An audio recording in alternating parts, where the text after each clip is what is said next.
Hello, അസ്സലാമു അലൈക്കും. അപ്പോൾ ഇന്നത്തെ നമ്മുടെ വീഡിയോ ഏറ്റവും സിമ്പിളായിട്ട് ചെയ്തെടുക്കാൻ പറ്റുന്ന നല്ല അടിപൊളിയായിട്ടുള്ള ഒരു പലഹാരത്തിൻ്റെ റെസിപ്പിയാണ്. അപ്പോൾ അധികം ഓയിലൊന്നും മുക്കി പൊരിക്കാത്ത രീതിയിൽ നമുക്ക് ഇഫ്താറിന് ട്രൈ ചെയ്ത് നോക്കാൻ പറ്റിയിട്ടുള്ള ഒരു അടിപൊളി ഐറ്റം തന്നെയാണ് കേട്ടോ ഇത്. അപ്പോൾ നമുക്ക് ഈ ഒരു പലഹാരം എങ്ങനെയാണ് റെഡിയാക്കി എടുക്കുന്നതെന്ന് നോക്കാം. അപ്പോൾ അതിനായിട്ട് ആദ്യം തന്നെ ഞാനിവിടെ ഒരു മിക്സിയുടെ ജാറിലേക്ക് ഒരു കോഴിമുട്ട പൊട്ടിച്ചൊഴിച്ച് കൊടുക്കുന്നുണ്ട്. ഇനി ഈ ഒരു സെയിം ജാറിലേക്ക് തന്നെ നമുക്ക് ഒരു കപ്പ് മൈദ ചേർത്ത് കൊടുക്കാം. അപ്പോൾ മിക്സിയുടെ ജാറിലേക്ക് ആദ്യം തന്നെ നമ്മൾ മൈദ ചേർത്ത് കൊടുക്കുന്ന സമയത്ത് നമ്മളത് ബ്ലെൻഡ് ചെയ്തെടുക്കുമ്പോൾ അത് ഒട്ടി പിടിക്കാനൊക്കെയുള്ള സാധ്യതയുണ്ട്. അപ്പോൾ ആദ്യം കുറച്ച് വെള്ളം അല്ലെങ്കിൽ കോഴിമുട്ട ആദ്യം ചേർത്ത് കൊടുത്തതിന് ശേഷം മൈദ ഇട്ട് കൊടുത്താൽ മതി. ഇനി ഇതിലേക്ക് ഒരു കപ്പ് വെള്ളവും കൂടെ ചേർത്തിട്ട് നല്ല പോലെ ഒന്ന് അടിച്ചെടുക്കാം. അപ്പോൾ വെള്ളം ഇതിലേക്ക് ഒഴിച്ചു കൊടുത്തതിന് ശേഷം ഇതുപോലെ ടീസ്പൂൺ വെച്ച് ജസ്റ്റ് ഒന്ന് മിക്സ് ചെയ്തെടുത്തതിന് ശേഷമാണ് കേട്ടോ ഞാൻ അടിച്ചെടുത്തിട്ടുള്ളത്. അപ്പോൾ അത് അടിച്ചെടുത്ത സമയത്ത് ഇത് കുറച്ച് നല്ലൊരു തിക്കായിട്ടാണുള്ളത്. ഇതിലേക്ക് ഒരു 2 ടേബിൾ സ്പൂൺ കൂടെ വെള്ളം ചേർത്ത് കൊടുക്കുന്നുണ്ട്.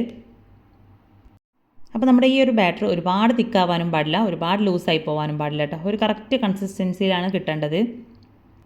അടിച്ചെടുത്തിട്ടുള്ള നമ്മുടെ ഈ ഒരു മാവ് ഒരു ബൗളിലേക്ക് മാറ്റി കൊടുത്തതിന് ശേഷം ഇതിലേക്ക് ഒരു അല്പം ഉപ്പും കൂടെ ചേർത്ത് കൊടുത്ത് ഒന്ന് മിക്സ് ചെയ്തിട്ടെടുക്കാം. ഇനി ഇത് ചുട്ടെടുക്കാനായിട്ട് ഞാനിവിടെ ഒരു നോൺ സ്റ്റിക്കിൻ്റെ പാൻ സ്റ്റൗവിലേക്ക് വെച്ച് കൊടുത്തിട്ടുണ്ട്. പാൻ ചെറുതായിട്ടൊന്ന് ചൂടായി വരുന്ന സമയത്ത് അതിലേക്ക് ഒരു 2 തവി മാവ് ഒഴിച്ച് കൊടുത്തിട്ടുണ്ട്.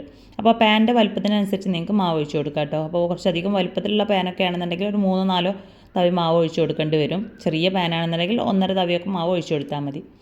ഇനി ഈ ഒരു മാവ് പാൻ്റെ എല്ലാ ഭാഗത്തേക്കും എത്തുന്ന രീതിയിൽ ചുറ്റിച്ചെടുത്തതിന് ശേഷം ലോ ഫ്ലെയിമിലിട്ടിട്ട് ഒന്ന് കുക്ക് ചെയ്തിട്ടെടുക്കാം. അപ്പോൾ ഒരു സൈഡ് നല്ലപോലെ ഒന്ന് കുക്കായി വന്നതിന് ശേഷം നമുക്കിതിന് തിരിച്ചിട്ട് കൊടുക്കാം. അപ്പോൾ ഇത് ഒരുപാട് സമയമോ അല്ലെങ്കിൽ നല്ല ഹൈ ഫ്ലെയിമിലിട്ടിട്ടൊന്നും കുക്ക് ചെയ്തെടുക്കരുത്. അപ്പോൾ നമ്മുടെ ദോശ നല്ല ഹാർഡായിട്ട് പോകും. അപ്പോൾ ഈ ഒരു ദോശ റെഡിയാക്കി കിട്ടിയാൽ മാത്രമാണ് നമ്മുടെ സ്നാക്കും നല്ല രീതിയിൽ തന്നെ കിട്ടുകയുള്ളൂ. അപ്പോൾ ഈ ഒരു ദോശ വെച്ചിട്ടാണ് നമ്മൾ നമ്മുടെ പലഹാരം റെഡിയാക്കി എടുക്കുന്നത്. അപ്പോൾ അതുകൊണ്ട് തന്നെ ഇത് മടക്കിയെടുക്കുന്നതൊക്കെ ഒരു സമയത്ത് നല്ല ഹാർഡായിട്ടുണ്ടെങ്കിൽ പൊട്ടിപ്പോവാനൊക്കെ ഉള്ള സാധ്യത ഉണ്ട്. അതുപോലെ തന്നെ ഒരുപാട് തിന്നായിട്ടുണ്ടെങ്കിൽ പെട്ടെന്ന് തന്നെ കീറിപ്പോവുകയും ചെയ്യും. അപ്പോൾ ഈ ഒരു ദോശയുടെ ബാറ്റർ റെഡിയാക്കി എടുക്കുന്ന സമയത്തും അതുപോലെ തന്നെ നമ്മൾ ചുട്ടെടുക്കുന്ന സമയത്തും നല്ല പോലെ ശ്രദ്ധിച്ചിട്ട് വേണം അത് ചെയ്തെടുക്കാനായിട്ട്. അപ്പോൾ സെയിം രീതിയിൽ തന്നെ ഞാൻ ബാക്കിയുള്ള ദോശ കൂടെ അവിടെ നിന്ന് റെഡിയാക്കി എടുക്കുന്നുണ്ട്. അപ്പോൾ ഇതുപോലെ ദോശയാക്കിയിട്ട് ചുട്ടെടുക്കുന്നതിന് പകരം മൈദപ്പത്തിരി പരത്തിയെടുത്തതിന് ശേഷമൊക്കെ നമുക്ക് ഈ ഒരു പലഹാരം റെഡിയാക്കി എടുക്കാം കേട്ടോ. പക്ഷേ അതിനേക്കാളും കുറച്ചുകൂടെ നല്ല സിമ്പിളായിട്ട് നമുക്ക് ചെയ്തെടുക്കാൻ പറ്റുന്നത് ഇതുപോലെ ദോശ റെഡിയാക്കി എടുക്കുന്ന ആ ഒരു സമയത്താണ്. അപ്പോൾ അത് അടുത്തതും ഇതേ ഒരു രീതിയിൽ തന്നെ 2 സൈഡും നല്ല പോലെ ഒന്ന് കുക്ക് ചെയ്തെടുത്തതിന് ശേഷം മാറ്റി വെക്കുകയാണ് കേട്ടോ. അപ്പോൾ മൊത്തം നമ്മൾ ഈ ഒരു കപ്പ് മൈദ വെച്ചിട്ട് 5 ദോശയാണ് റെഡിയാക്കി എടുത്തിട്ടുള്ളത്. അപ്പോൾ കുറച്ച് അധികം ചെറിയ പാനൊക്കെ ആണെന്നുണ്ടെങ്കിൽ 6-7 ദോശയ്ക്ക് റെഡിയാക്കി എടുക്കാനായിട്ട് പറ്റും. അപ്പോൾ അത് നല്ല സോഫ്റ്റ് ആയിട്ട് തന്നെയാണ് നമ്മുടെ ദോശ ഇവിടെ കിട്ടിയിട്ടുള്ളത്.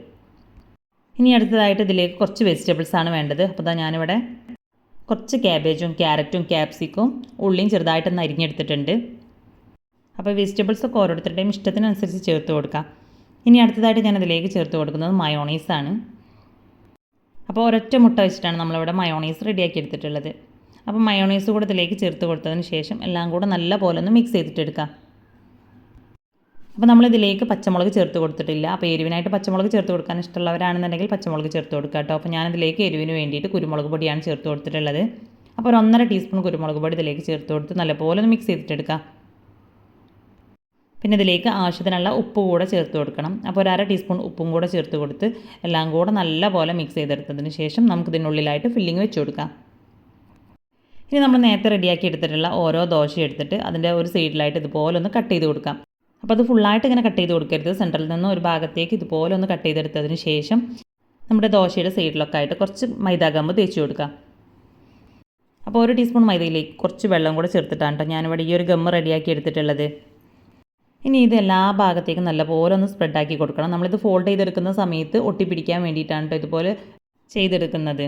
അപ്പോൾ അത് എല്ലാ ഭാഗത്തേക്കും നല്ല പോലെ നമ്മുടെ ആ ഒരു മൈദ ഗമ്മ് ഒന്ന് തേച്ച് കൊടുത്തതിന് ശേഷം ഇനി ഇതിനുള്ളിലായിട്ട് നമ്മൾ റെഡിയാക്കി എടുത്തിട്ടുള്ള ഫില്ലിങ് വെച്ച് കൊടുക്കാം.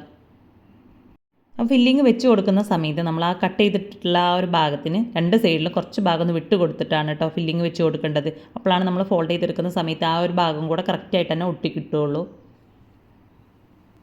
അപ്പോൾ ഞാനിവിടെ വെറും വെജിറ്റബിൾസ് മാത്രം വെച്ചിട്ടാണ് ഈ ഒരു ഫില്ലിങ് റെഡിയാക്കി എടുത്തിട്ടുള്ളത്. ഇതിലേക്ക് ചിക്കനോ ബീഫോ ഒക്കെ വെച്ചിട്ട് നിങ്ങൾക്ക് ഫില്ലിങ് റെഡിയാക്കി എടുക്കാം. അതൊക്കെ ഓരോരുത്തരുടെ ഇഷ്ടത്തിനനുസരിച്ച് സ്പൈസി ആയിട്ടുള്ള ഫില്ലിംഗ് ഒക്കെ ചെയ്ത് കൊടുക്കാം കേട്ടോ. അപ്പോൾ ഇതുപോലെ 2 ഭാഗത്തും കുറച്ച് ഗ്യാപ്പ് ഇട്ട് കൊടുത്തതിന് ശേഷമാണ് ഫില്ലിങ് വെച്ച് കൊടുത്തിട്ടുള്ളത്. ഇനി ഇതുപോലെ ഇതൊന്നും ഇങ്ങനെ കോണായിട്ട് മടക്കി കൊടുക്കാം. അപ്പോൾ മടക്കി കൊടുക്കുന്ന സമയത്ത് അതിൻ്റെ സൈഡ് ഭാഗമൊക്കെ ഒന്നും ഇങ്ങനെ ഒട്ടിച്ച് കൊടുക്കുക, പ്രത്യേകം ശ്രദ്ധിക്കണം. ഇനി ഇതിന് ലെയർ ആയിട്ട് തന്നെയാണ് നമ്മൾ മടക്കിയെടുക്കേണ്ടത്. അപ്പോൾ വളരെ സിമ്പിളാണ് കേട്ടോ അത് റെഡിയാക്കി എടുക്കാനായിട്ട്. ഒരുപാട് സമയം നമ്മൾ മാവൊക്കെ പരത്തി കുഴച്ചൊന്നും കഷ്ടപ്പെടേണ്ട ആവശ്യമില്ല. വളരെ സിമ്പിളായിട്ട് തന്നെ റെഡിയാക്കി എടുക്കാം. അപ്പോൾ എല്ലാ ഭാഗവും ഇതേ ഒരു രീതിയിൽ തന്നെ ഫോൾഡ് ചെയ്തെടുത്തതിന് ശേഷം അതിൻ്റെ മുകൾ ഭാഗമൊക്കെ നല്ലപോലെ ഒന്ന് കറക്റ്റാക്കിയിട്ട് ഒട്ടിച്ചു കൊടുക്കാം. അപ്പോൾ അത് ഒരുപാട് ഫില്ലിങ് കൂടി പോയിട്ടുണ്ടെങ്കിലും നമ്മുടെ ഈ ഒരു സൈഡൊക്കെ ഒട്ടിക്കിട്ടാൻ ചെറിയൊരു ബുദ്ധിമുട്ടുണ്ടാവും കേട്ടോ. അപ്പോൾ ഇതേ ഒരു രീതിയിൽ തന്നെയാണ് നമുക്ക് ബാക്കിയുള്ളതും കൂടെ റെഡിയാക്കി എടുക്കേണ്ടത്. അപ്പോൾ അടുത്ത ദോശയും ഇതേപോലെ തന്നെ ഒന്ന് വെച്ച് കൊടുത്തതിന് ശേഷം അതിൻ്റെ ഒരു സൈഡും കട്ട് ചെയ്ത് സൈഡിൽ മുഴുവനായിട്ട് നമ്മുടെ മൈദ ഗം ഒന്ന് വെച്ച് കൊടുക്കുന്നുണ്ട്. നമ്മൾ കട്ട് ചെയ്തെടുത്തിട്ടുള്ള അതിൻ്റെ ആ 2 സൈഡിലും കൂടെ ഗമ്മ തേച്ച് കൊടുക്കുകയാണെന്നുണ്ടെങ്കിൽ കുറച്ചും കൂടെ നല്ലതാണ് കേട്ടോ. നമുക്ക് ഒട്ടിച്ചെടുക്കാൻ കുറച്ചും കൂടെ സുഖമാവും. അപ്പോൾ അതിനുള്ളിലും നമ്മുടെ ആ ഒരു ഫില്ലിങ് ഫുള്ളായിട്ട് തന്നെ വെച്ച് കൊടുക്കാം. അപ്പോൾ ദോശയുടെ മുകളിലായിട്ട് ടൊമാറ്റോ കെച്ചപ്പ് കൂടെ സ്പ്രെഡാക്കി കൊടുക്കുകയാണെന്നുണ്ടെങ്കിൽ കുറച്ചും കൂടെ നല്ല ടേസ്റ്റ് ആയിരിക്കും. അപ്പോൾ ഞാനിവിടെ മയോണൈസ് കുറച്ച് ലൂസായിട്ടാണ് റെഡിയാക്കി എടുത്തിട്ടുള്ളത്. അപ്പോൾ ഇനി ടൊമാറ്റോ കെച്ചപ്പ് കൂടെ ചേർത്ത് കൊടുക്കുന്ന സമയത്ത് ഇത് ഒരുപാട് ലൂസായിട്ട് പോകും. അപ്പോൾ അതുകൊണ്ടാണ് ഞാനതിലേക്ക് ടൊമാറ്റോ സോസ് ചേർത്ത് കൊടുക്കാത്തത്.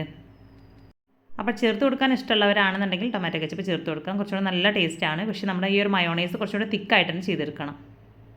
അപ്പോൾ ഇത് മുഴുവനായിട്ട് ഞാനിവിടെ ലെയർ ചെയ്തെടുത്തിട്ടുണ്ട്. ഇനി ഇതിൻ്റെ മുകൾ ഭാഗം നല്ലപോലെ ഒന്ന് പ്രസ് ചെയ്ത് കൊടുക്കാം.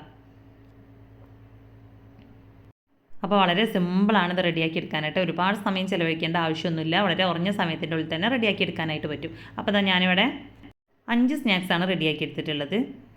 ഇനി ഇതിനെ ജസ്റ്റ് ഒന്ന് കോട്ട് ചെയ്തെടുക്കാൻ വേണ്ടിയിട്ട് ഞാനിവിടെ 2 കോഴിമുട്ട ഒരു ബൗളിലേക്ക് ചേർത്ത് കൊടുത്തിട്ടുണ്ട്. ഇപ്പോൾ അത് നല്ലപോലെ ഒന്ന് മിക്സ് ചെയ്തെടുത്തതിന് ശേഷം കുറച്ച് മല്ലിയില കൂടെ ചേർത്ത് കൊടുക്കാം.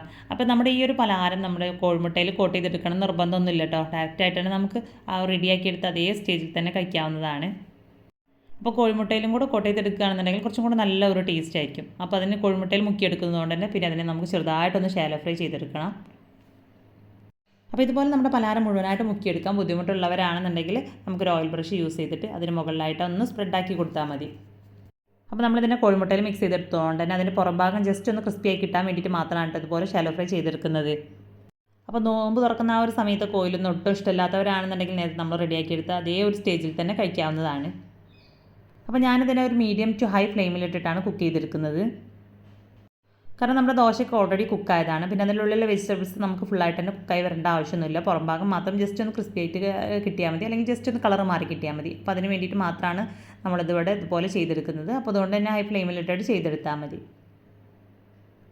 അപ്പോൾ ഇതിൻ്റെ 2 സൈഡൊന്നും ഗോൾഡൻ കളറായി വന്നതിന് ശേഷം നമുക്കിതിനെ ഇതിൽ നിന്ന് മാറ്റി കൊടുക്കാം. അപ്പോൾ ആദ്യം തന്നെ നമ്മളിതിലേക്ക് കുറഞ്ഞ അളവിൽ മാത്രമാണ് എണ്ണ ചേർത്ത് കൊടുത്തിട്ടുള്ളത്. ആ ഒരു എണ്ണ അതിൽ തന്നെ ഉണ്ട് കേട്ടോ. അപ്പോൾ ഇത് മുഴുവനായിട്ടും അങ്ങനെ എണ്ണ കുടിക്കുകയൊന്നുമില്ല. അപ്പോൾ ബാക്കിയുള്ളതും കൂടെ സെയിം രീതിയിൽ തന്നെ ഞാനിവിടെ ഫ്രൈ ചെയ്തെടുത്തിട്ടുണ്ട്. അപ്പോൾ ഇത് കാണാൻ നല്ല ഭംഗിയാണ്, അതുപോലെ തന്നെ കഴിക്കാനും നല്ല ടേസ്റ്റാണ് കേട്ടോ. പിന്നെ ഒരുപാട് സമയം കുഴച്ച് പരത്തി കഷ്ടപ്പെടേണ്ട ആവശ്യമൊന്നുമില്ല. ഈസിയാണ് റെഡിയാക്കി എടുക്കാനായിട്ടും. അപ്പോൾ അത് ഇതുപോലെ കട്ട് ചെയ്തെടുക്കുന്ന സമയത്ത് അതിൻ്റെ ഉള്ളിൽ നല്ല ലെയർ ആയിട്ടാണ് കേട്ടോ ഉള്ളത്.